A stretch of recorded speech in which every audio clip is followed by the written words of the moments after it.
Where y'all at? Where are the Garcia fans at right now? Matter of fact, I ain't even gonna call them Garcia fans. What are Devin Haney haters at right now?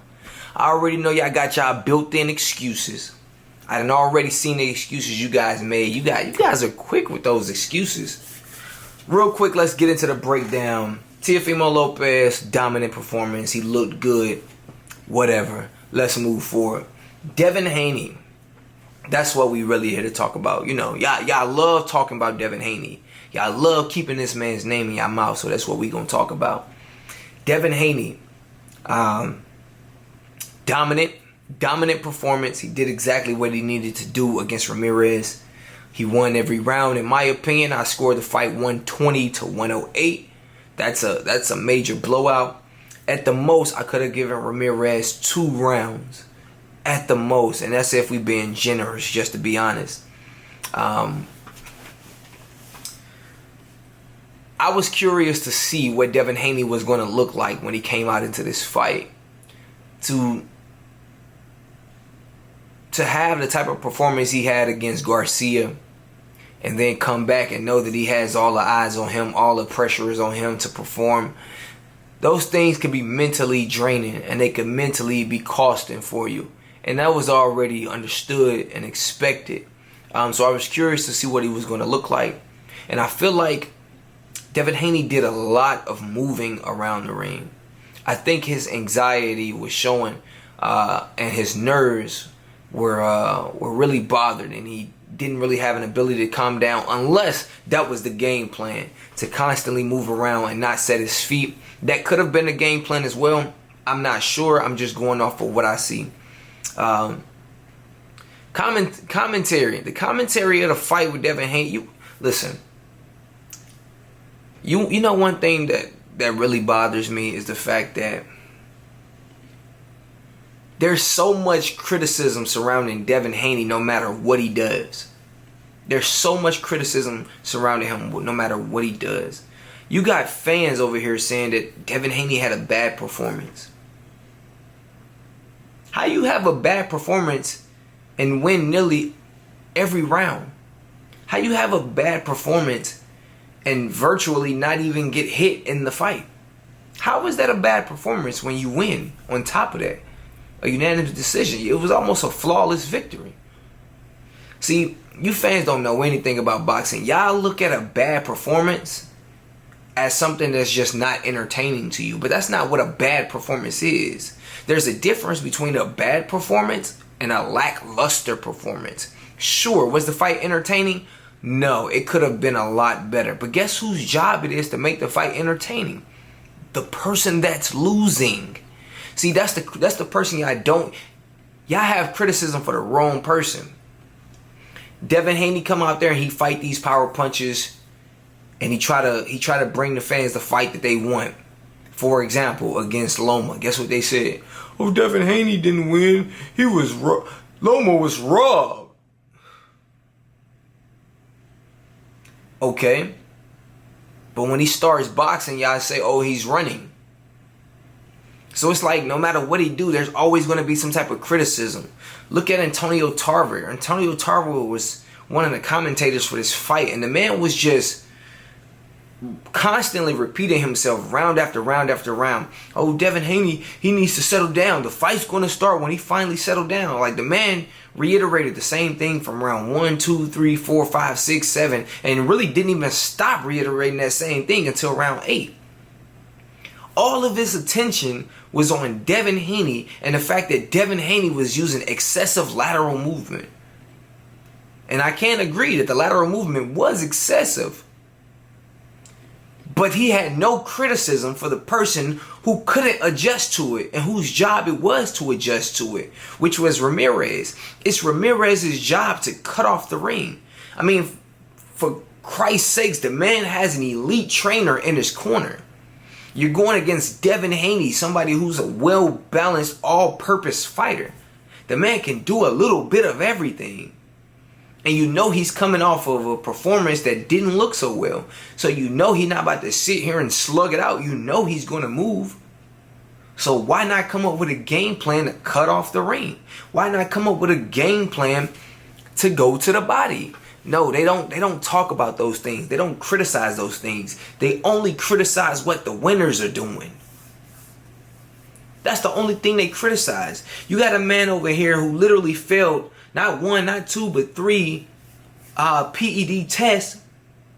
And then all the criticism comes towards the man that's suing because he's suing.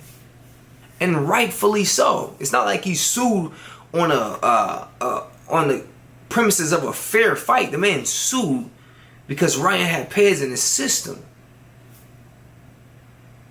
What do y'all expect him to do? But again, that's just the criticism they have for Devin Haney. Like, these fans really do not like Devin Haney. On top of that, man, it was pretty much a shutout.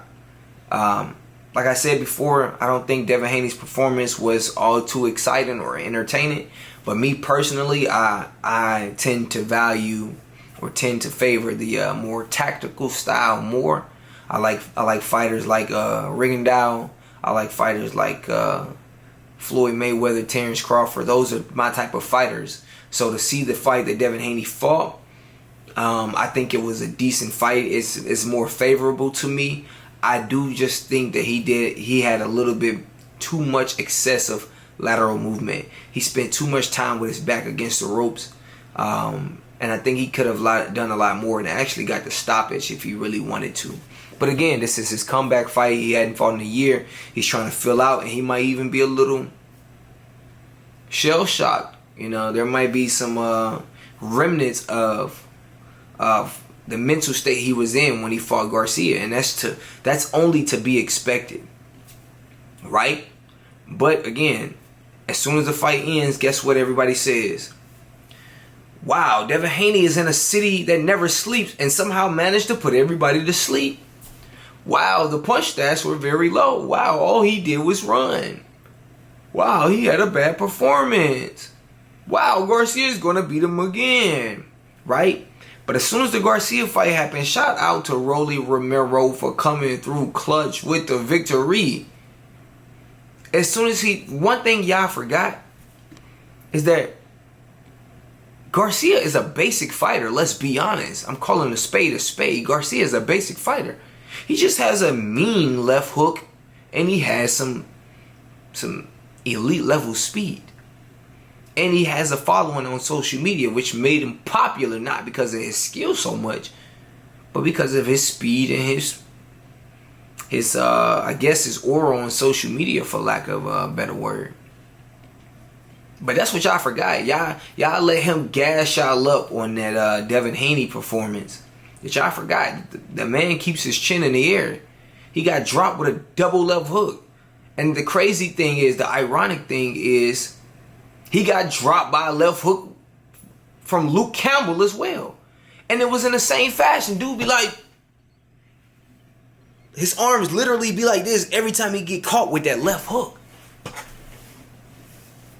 That's how he be looking. The man keep his chin in the air. He don't have the best defense.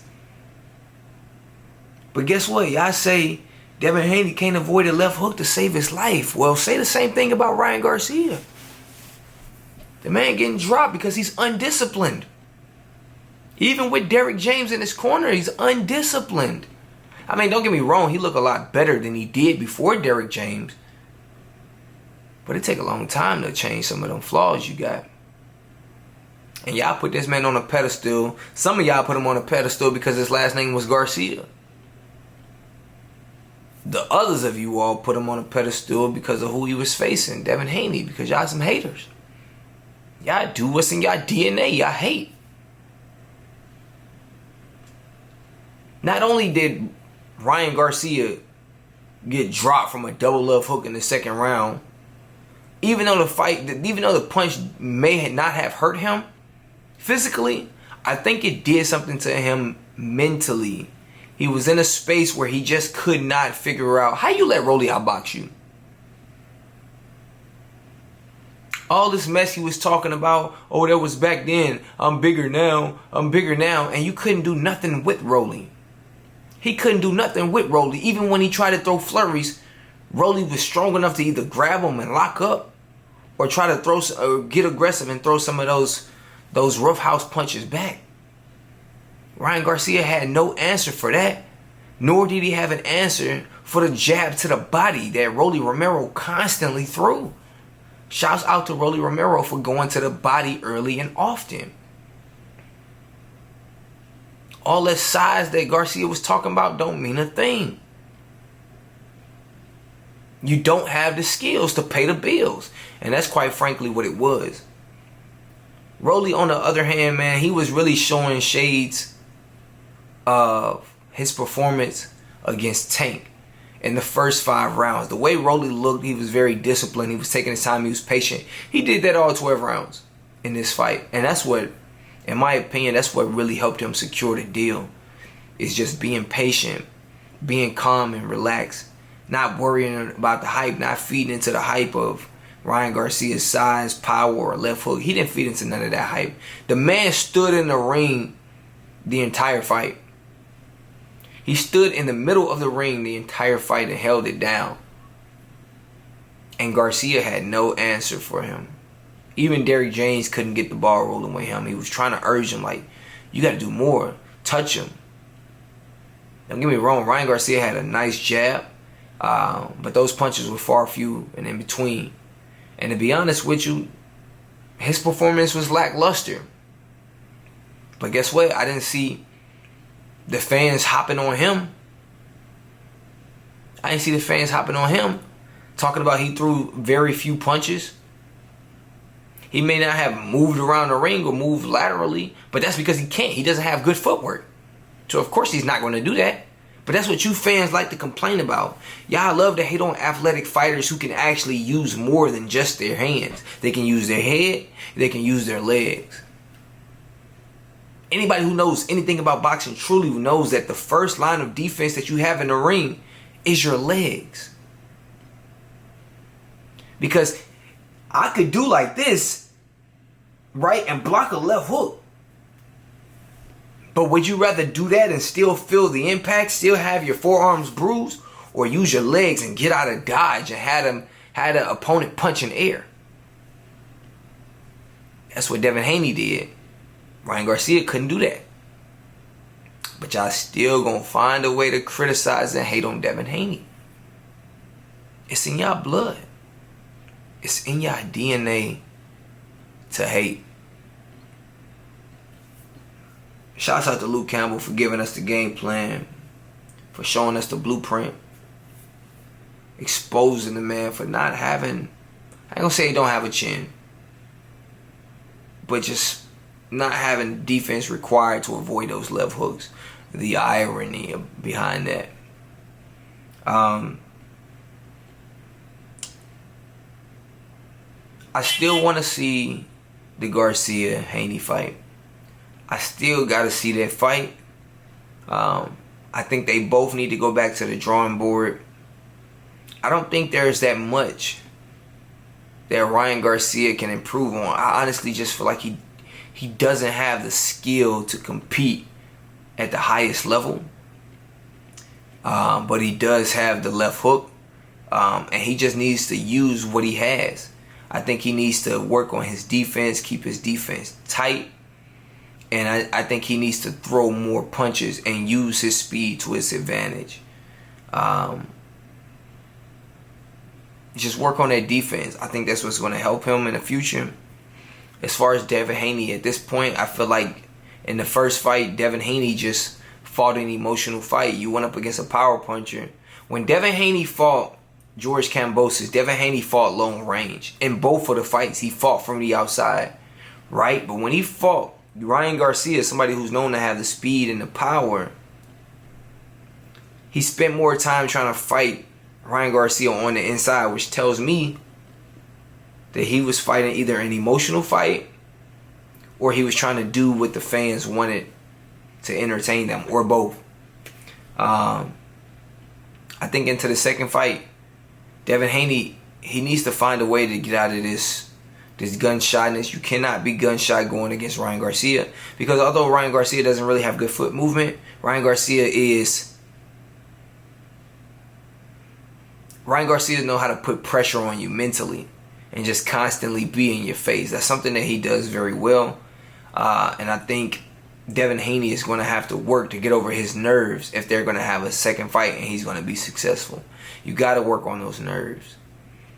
And just box, man. Like, just box Ryan Garcia's face off, man. Just do that. I think that's what he needs to do to win this fight. I think he's more than capable of winning it. But we see how Ryan Garcia is without the Ostarine. It is what it is. So y'all, keep hating. We gonna keep winning. As long as y'all watching. Peace.